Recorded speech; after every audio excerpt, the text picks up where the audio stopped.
बिस्मिल्लाहिर्रहमानिर्रहीम। अस्सलाम वालेकुम डियर स्टूडेंट्स, मैं हूं प्रोफेसर अज़मत अली और आप देख रहे हैं मेरा channel maths for you. Students, जैसे कि आप जानते हैं कि हमने chapter number 8 mathematical induction and binomial theorem from first year mathematics से स्टार्ट किया हुआ है बेटा। और इस चैप्टर में एक्सरसाइज 8.1 जो है हम कर रहे हैं और यहाँ पर मैं ऑलरेडी जो है वो 7 लेक्चर जो है वो इस एक्सरसाइज पर डिस्कस कर चुका हूँ। अगर आपने अभी तक वो लेक्चर नहीं देखे तो आप उनको जाकर देख सकते हैं, ताकि आपको इस चीज़ का आइडिया हो कि मैथमेटिकल इंडक्शन क्या है, इसका कॉन्सेप्ट क्या है और मैथमेटिकल इंडक्शन को इस्तेमाल करते हुए आप क्वेश्चन को कैसे सॉल्व करते हैं। तो आज के लेक्चर में, लेक्चर नंबर 8 में बेटा हम क्वेश्चन नंबर 19 एंड 20 जो है वो उसको सॉल्व करेंगे। क्वेश्चन नंबर 19 आपका बड़ा इंपॉर्टेंट क्वेश्चन है, ठीक है। तो let us start question number 19। ले बेटा, नेक्स्ट अब आपका क्वेश्चन नंबर 19 जो है बड़ा इंपॉर्टेंट क्वेश्चन है। फेडरल बोर्ड में ये 2015 में आ चुका है और फैसलाबाद में 2016 में आया हुआ ये क्वेश्चन में फिर आपके पास ये सीरीज़ दी हुई है, ऑड नंबर का सम ऑफ स्क्वायर है, ठीक है। तो आपने प्रूफ करना ये है n/3 4n² - 1 के बराबर आता है ये। तो पहला काम आपने जानते हैं कि आपने यही करना है कि आपने इस पूरी जो स्टेटमेंट है, आपका जो पूरा क्वेश्चन है उसका नाम हमने SN रख लेना है। Let SN be the given statement. So उसके बाद ये सारा क्वेश्चन आपने लिखना होता है, ठीक है। SN आ गया और इधर हमने इसे क्वेश्चन नंबर 1 का नाम दे दिया।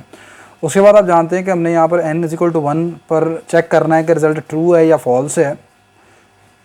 तो n = 1 के लिए लेफ्ट हैंड साइड का मतलब है इसकी फर्स्ट वैल्यू। तो फर्स्ट वैल्यू क्या है? 1 का स्क्वायर। तो लेफ्ट हैंड साइड आपके पास आ जाएगी 1 का स्क्वायर = 1। और राइट हैंड साइड के लिए ये राइट हैंड साइड आपकी n/3 4n² - 1। यहाँ पर बेटा आप n की जगह 1 पुट कर दें तो 1/3 4 टाइम 1 का स्क्वायर -1। 4 - 1 कितना रह गया? 3। 3 से कट गया, बाकी क्या रह गया? 1, ठीक है। तो लेफ्ट हैंड साइड का आंसर भी 1 आ गया, राइट हैंड साइड का भी आंसर 1 आ गया। As left hand side equal है राइट हैंड साइड के, हैंस S1 इज़ ट्रू। तो पहली जो कंडीशन है आपकी मैथमेटिकल इंडक्शन की, S1 जो है वो दुरुस्त हो गई। अब नेक्स्ट अब जानते हैं कि हम स्टेटमेंट को सपोज कर लेंगे n = k के लिए। तो n = k के लिए आप जानते हैं हम क्या करेंगे कि ये जो पूरा आपका क्वेश्चन दिया हुआ है इसमें n की जगह यहाँ पर भी k पुट कर देंगे और यहाँ पर भी n की जगह k पुट कर देंगे। यानी जहाँ जहाँ पर n है वहाँ पर हम k पुट करके उसे सपोज कर लेंगे कि बात दुरुस्त है, ठीक है। यानी बस आपने n की जगह यहाँ पर k पुट कर लिया और उसे SK का नाम दे देना अब आपने। तो यही मैंने लिखा है, suppose that the statement is true for n = k, so we have. ये आपके पास क्वेश्चन दोबारा आ गया, बस n की जगह यहाँ पर k लिखा हुआ है, ये SK आ गया। इसे मैंने क्वेश्चन नंबर 2 कर दिया। अब आप जानते हैं कि आपने एक number next we will show that statement is also true for n = k + 1 के लिए। अब आपने ये शो करना है कि ये स्टेटमेंट n = k + 1 के लिए भी दुरुस्त है। तो इसके लिए एक नंबर आपने ऐड करना होता है। तो वो नंबर जो बनता है वो 2k + 1 का स्क्वायर बनेगा यहाँ पर। और वो नंबर 2k + 1 का स्क्वायर कैसे निकलता है वो आप जानते हैं। ये जो हमारे पास क्वेश्चन है, इस क्वेश्चन में आपकी जो लेफ्ट हैंड साइड की लास्ट वैल्यू है वो क्या है? 2n - 1 का स्क्वायर है ना। तो इस 2n - 1 के स्क्वायर में, इस 2n - 1 के स्क्वायर में आप जानते हैं बेटा आपने यहाँ पर n की जगह क्या पुट करना होता है? k + 1। तो यहाँ पर आप n की जगह k + 1 पुट करें, ये आ जाएगा 2 टाइम k + 1 - 1 इसका होल स्क्वायर। तो ये आपके पास क्या बन जाएगा? ये आ जाएगा 2k + 2 - 1 होल स्क्वायर। ये आ जाएगा बेटा आपके पास 2k + 1 का होल स्क्वायर। तो ये जो नंबर है ये आप जानते हैं कि आपने क्वेश्चन नंबर 2 के लेफ़्ट और राइट दोनों साइड पर ऐड करना है, ठीक है। तो यही नंबर मैंने यहाँ पर लिखा हुआ है कि बाय एडिंग 2k + 1 का whole square on both side of 2। Question number 2 के दोनों साइड पर आपने ये वाला नंबर ऐड कर दिया, ठीक है। तो क्वेश्चन नंबर 2 आपके पास है, ये रही सारी, ठीक है। तो पहले यहाँ से लेकर यहाँ तक ये जो आपके पास स्टेटमेंट बनती है वो ये लिख ली सारी यहाँ पर। अब इसमें ये वाला नंबर 2k + 1 का होल स्क्वायर ये आ गया यहाँ पर, इक्वल टू ये राइट हैंड साइड आ गई k/3 × 4k का स्क्वायर -1, ठीक है। इसमें ये वाला नंबर आपने क्या कर दिया? ऐड कर दिया, ठीक होगी बात ये। अब आप जानते हैं इधर वाली साइड को आपने सोल्व करना है और ये एज इट इज़ वैसे ही नीचे आप लिखते जाओगे, ठीक है। अच्छा ले बेटा, यहाँ पर अब मैंने क्या किया, k को अंदर मल्टीप्लाई करवा दिया। लास्ट स्टेप अपने सामने रखे हैं आप वहाँ पर। तो k को अंदर मल्टीप्लाई करवा दिया, ये बन गया 4k का क्यूब - k/3। और यहाँ पर था 2k + 1 का होल स्क्वायर। तो 2k + 1 का होल स्क्वायर ओपन कर दिया, ये आ गया 4k का स्क्वायर + 1 + 4k। यहाँ पर अब आप एलसीएम ले लें, आ जाएगा 4k का स्क्वायर -k + 12k का स्क्वायर, 3 × 1 = 3 + 12k/3, ठीक है। अब यहाँ पर ये -k और +12k कितना बन जाएगा? 11k। बाकी सब कुछ ऐसे ही आ गया, 4k का क्यूब प्लस 12k का स्क्वायर प्लस 11k प्लस 3/3। इसे मैंने यहाँ पर क्वेश्चन नंबर 3 कह दिया। अब आपने ये जो क्वेश्चन नंबर 3 यहाँ पर आई है, ये जो आंसर आया है, यही आंसर आप जानते हैं दोबारा लेकर आना है आपने। कब? जब आप n की जगह k+1 पुट करेंगे। कहाँ पर पुट करेंगे? क्वेश्चन नंबर 1 की राइट हैंड साइड में। तो क्वेश्चन नंबर 1 की जो राइट हैंड साइड है वो क्या थी? n/3। तो n की जगह क्या आ गया? k+1/3। और यहाँ पर था 4n का स्क्वायर, तो n का स्क्वायर यानी k+1 का होल स्क्वायर -1। ठीक है, क्वेश्चन नंबर 1 की जो राइट हैंड साइड थी वो थी n/3 4 टाइम n का स्क्वायर। यहाँ पर n है तो n की जगह क्या आ गया? k+1 का होल स्क्वायर -1। नहीं बेटा, इसको मैंने ऐसे ही एज इट यहाँ पर नीचे आ गया, k+1 का होल स्क्वायर ओपन कर दिया, k का स्क्वायर +1 + 2k और ये वाला -1 आ गया। अब ये इस 4 को अंदर मल्टीप्लाई करवा दिया, ये आ गया 4k का स्क्वायर, 4 1 4, वो 4 और ये -1 कितना रह जाएगा? 3 रह जाएगा, और 4 2 8k। ठीक होगी बात ये। अच्छा, अब इस k+1 को मैंने अंदर मल्टीप्लाई किया, आपने ये वाला आंसर लेके ना सारा, ये वाला 4k cube plus 12k square plus 11k plus 3। तो अब k+1 को 4k square plus 3 plus 8k से अंदर मल्टीप्लाई करवा दिया मैंने।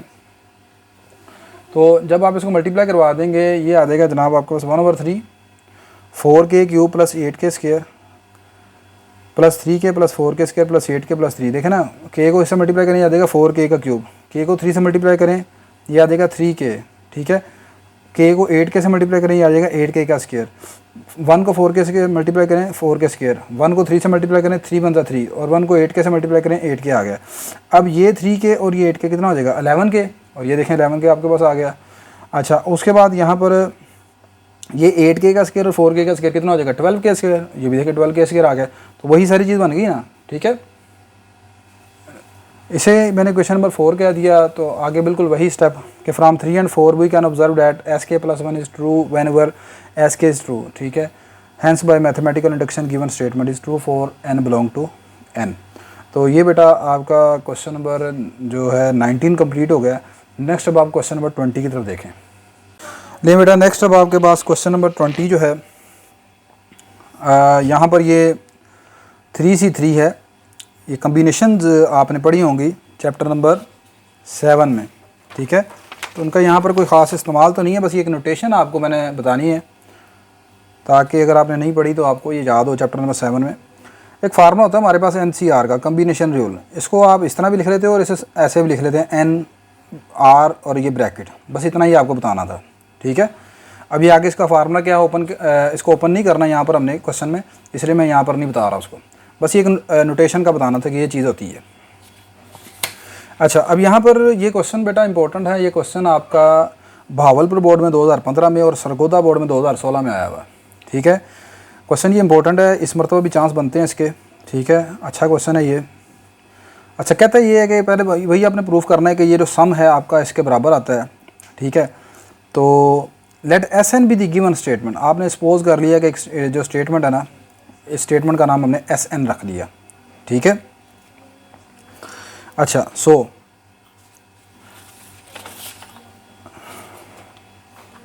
तो SN इस स्टेटमेंट का आपने नाम रख लिया जब,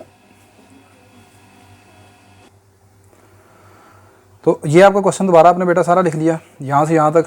यहाँ पर इसको SN कह दिया आपने और ये आपकी क्वेश्चन नंबर 1 बन गई। अब आपने वही काम करना है कि n = 1 के लिए स्टेटमेंट को चेक करना है। तो मैंने क्या लिखा है, पुट n = 1 in 1। ठीक है, इस क्वेश्चन नंबर 1 में आप n की जगह क्या पुट कर देंगे? 1 पुट कर दोगे। तो लेफ्ट हैंड साइड में n की जगह 1 पुट करने का मतलब होता है बेटा ये जो आपकी फर्स्ट वैल्यू है 3C3। ठीक है, 3C3 का आंसर कितना आएगा? 1। अब आपने जिसने तो चैप्टर 7 पढ़ा उसको तो पता है 3C3 1 के बराबर है। जिसने चैप्टर नंबर 7 नहीं पढ़ा वो कैलकुलेटर की मदद से डायरेक्ट बस जाकर निकाल ले, 3C3 का आंसर 1 के इक्वल आएगा। ठीक है, कैलकुलेटर की मदद से निकाल ले 3C3 किस तरह निकाल दें। ठीक है, ये आंसर आएगा। या अगर किसी को नहीं पता तो फिर वो याद रखे, अगर ये ऊपर वाला नंबर और नीचे वाला नंबर बिल्कुल एक जैसे हों तो ये कम्बिनेशन रूल में आंसर इसका हमेशा 1 आता है। 3 यहाँ पर भी, यहाँ पर 3, आंसर 1 आएगा। अच्छा, अब आपने राइट हैंड साइड को सोल्व करना है। तो 1 की जो राइट हैंड साइड है वो है n+3/4। यहाँ पर आपने n की जगह 1 पुट किया तो ये कितना बन गया? 1+3/4 नहीं, सॉरी कहना था n+3 और ये नीचे 4 है, तो 1+3 और नीचे 4 है ये आपके पास। अच्छा, ये 1+3 4, 4C4 आपके पास किसके बराबर आ गया? फिर अगेन 1 आ गया। मैंने बताया कि जब ये ऊपर नीचे सेम होगा आंसर हमेशा 1 आएगा, चाहे 4C4 है चाहे 3C3 है। तो एज लेफ्ट हैंड साइड बराबर आ गई राइट हैंड साइड के, हैंस S1 इज़ ट्रू। तो स्टेटमेंट फॉर n = 1 के लिए ट्रू हो गई। Step 2, suppose that the statement is true for n is equal to k. अब आप मान लें कि आपकी जो स्टेटमेंट है n इक्वल टू के लिए क्या है, दुरुस्त है। तो आप क्या करोगे, इस क्वेश्चन नंबर 1 में जहाँ जहाँ n है, ठीक है, वहाँ पर k पुट कर देंगे आप, ठीक है। अच्छा देखो, मैं समटाइम ये कहता हूँ कि आप क्वेश्चन नंबर 1 में n की जगह k पुट कर लें, या समटाइम कहता हूँ गिवन क्वेश्चन में आप n की जगह k पुट कर लें। देखें, ये जो क्वेश्चन नंबर 1 है, ये क्वेश्चन आपका जो गिवन क्वेश्चन है उसमें कोई फ़र्क थोड़ी है, ये वही सारी चीज़ लिखी है, बस यहाँ पर मैंने एक n का लफ्ज़ ये ऐड कर दिया, इजाफा किया और यहाँ पर 1 लिख दिया है, क्वेश्चन नंबर 1, ठीक है। तो अगर मैं कभी ये कहता हूँ कि 1 में आप n की जगह k लिख लें या गिवन क्वेश्चन में कर दें तो उसमें कोई फ़र्क नहीं है, ठीक है। तो लो जी, n की जगह यहाँ पर k लिख दिया, ये k आ गया, बाकी यही सारा सवाल दोबारा मैंने लिख दिया, ठीक है। यहाँ पर n की जगह k आ गया, k+2, और यहाँ पर आ गया k+3 4। इसे क्वेश्चन नंबर मैंने क्या कह दिया, 2 कह दिया, ठीक है। n की जगह k+2, n की जगह यहाँ पर k+3 4 आ गया, बाकी एज इट इज सब कुछ आ गया, और यहाँ पर n की जगह k आ गया। अब आप जानते हैं कि आपने ये प्रूफ करना है कि next we will show that the statement is also true for n is equal to k। n is equal to k के लिए बात दुरुस्त है, तो आपने एक नंबर ऐड करना है, ठीक है, क्वेश्चन नंबर 2 में दोनों तरफ। और वो नंबर कैसे निकलना है मैं यहाँ पर पेज टर्न करने से पहले आपको बता देता हूँ, ठीक है। वो नंबर आपने जो ऐड करना है दोनों तरफ, वो आप जानते हैं, ये जो क्वेश्चन नंबर 1 है ना आपकी, इसकी आखिरी वैल्यू, लेफ्ट हैंड साइड की आखिरी वैल्यू कौन सी है, n+2c3। इसमें आपने n की जगह k+1 पुट करना होता है। क्या पुट करना होता है, n की जगह k+1। तो यहाँ पर n की जगह आप k+1 पुट करें ना ज़रा, तो k+1+2c3, ये कितना आंसर बन जाएगा, k+3c3। ये जो नंबर है ना, आपने अब क्वेश्चन नंबर 2 में दोनों तरफ ऐड करना है। क्लियर होगी बात कि नहीं? लें जी, दोनों तरफ अब ऐड कर दें आप। तो पहले बात वही जो मैं यहाँ पर आपको पहले बता दी है कि next we will show that the statement is also true for n is equal to k+1। तो बाय एडिंग ये वाला नंबर अभी जो हमने फाइंड किया, मैंने आपको बताया k+3c3 on both side of 2 की दोनों तरफ। अब 2 क्या थी, यहाँ तक 2 थी, इधर से 3c3 से लेकर k+2c3 यहाँ तक 2 थी, इसके साथ ये नंबर हमने एक ऐड कर दिया k+3c3। और इधर ये थी k+3c3 राइट हैंड साइड थी उसकी 2 की, और इसके साथ सॉरी ये थी k+3c4, इसके साथ ये वाला नंबर आपने क्या कर दिया, ऐड कर दिया। क्लियर होगी बात कि नहीं? अच्छा बेटा, अब यहाँ पर ये वाली चीज़ तो एज इट इज चलती जाएगी, इसको हमने सोल्व करना होता है हमेशा। यहाँ पर एक इम्पॉर्टेंट रिजल्ट आपने याद रखना है, कम्बिनेशन रूल में एक रिज़ल्ट हम ये पढ़ते होते हैं कि ये आपके पास लिखा है ना, अगर चलिए मैं एग्जांपल से पहले आपको समझाता हूँ। ये फ़र्ज़ करें लिखा है ना 5c2 + 5c3, ऊपर वाले दोनों नंबर क्या हैं, एक जैसे हैं। ऊपर वाले दोनों नंबर क्या हैं, एक जैसे हैं, और नीचे वाले दोनों नंबरों में एक नंबर का फ़र्क है, ये 2 है तो ये 3 है। तो इसका जो आंसर आएगा ना वो होगा 5c4 के बराबर। यानी नीचे वाला नंबर एक बढ़ा देना, ठीक है, सॉरी नीचे वाला नंबर नहीं बढ़ाना, सॉरी ऊपर वाले में एक ऐड कर देना और नीचे वाले में बड़ा नंबर ले लेना, ठीक है। यानी इसका आंसर आएगा 6c3। कैलकुलेटर की मदद से आप चेक करके देख लें, इधर 5c2 का आंसर निकाल लें और 5c3 का आंसर निकाल लें, दोनों को प्लस कर लें और इधर 6c3 का आंसर निकाल लें, दोनों आंसर बराबर आएंगे। दोबारा देखें, मेरे पास नंबर लिखा हुआ है इधर सपोज 10c7 और इधर लिखा हुआ है 10c8, ठीक है। ऊपर वाले दोनों नंबर सेम होने चाहिए, नीचे वाले नंबरों में सिर्फ एक का फ़र्क होना चाहिए। तो ऐसी सूरत में जब इन दोनों का सम करेंगे ना, ये आएगा, ऊपर बन जाएगा 10 में एक ऐड कर देंगे 11, और नीचे क्या आ जाएगा जो बड़ा नंबर है 11c8। क्लियर होगी बात कि नहीं? सेम यही एग्जांपल्स को जैसे मैंने यहाँ पर एग्जांपल्स का कॉन्सेप्ट दिया, तो यहाँ पर भी यही चीज़ लिखी हुई है ना, ये है k+3c3, ब्रैकेट लगा लें या सी लगा लें, मैंने बताया एक ही मतलब है। और अगला नंबर है k+3c4। ऊपर वाले दोनों नंबर एक जैसे हैं ना, तो इसको आप ऐसे लिख लोगे, ऊपर वाले नंबरों में एक प्लस कर देंगे और नीचे वाले में जो बड़ा नंबर है वो ले लेंगे, तो ये क्या बन जाएगा k+4c4। क्लियर होगा बात कि नहीं? तो ये वाला रिजल्ट आपने यहाँ पर इस्तेमाल करना है बच्चे, ठीक है। तो ये दोनों में ऊपर एक प्लस कर दिया, नीचे ये 4 आ गया, तो ये आ गया k+4c4। क्लियर? अब आपने इसे कह देना होता है, जानते हैं हम, यहाँ पर क्वेश्चन नंबर 3 कहते हैं, यहाँ पर मैंने नहीं लिखा, ये क्वेश्चन नंबर 3 हो गई। अब यही क्वेश्चन नंबर 3 जो है ना, इसमें जो रिज़ल्ट आया है आपका ये वाला k+4c4, यही रिज़ल्ट आपका दोबारा आपने लेके आना है जब आप n की जगह क्या पुट करेंगे, k+1। कहाँ पर? In right hand side of 1 की राइट हैंड साइड में n की जगह k+1 पुट करने से यही रिज़ल्ट आना चाहिए। सो भी आप देखते हैं जी क्या बनता है। अब यहाँ पर 1 की जो राइट हैंड साइड है वो देखें क्या है, 1 की राइट हैंड साइड है n+3c4, तो आपने n की जगह आप क्या पुट करने जा रहे हो, k+1। तो लो जी n की जगह हमारे मैंने k+1 +3c4, तो ये क्या बन गया, k+4c4। तो यही आपने देखा क्वेश्चन नंबर 3 में। तो ये दोनों सेम आ गए कि नहीं आ गए। तो अगली बात वही लिखनी है कि from 3 and 4 we can observe that sk+1 is true whenever sk is true. ठीक है, hence by mathematical induction given statement is true for every positive integer and belong to n।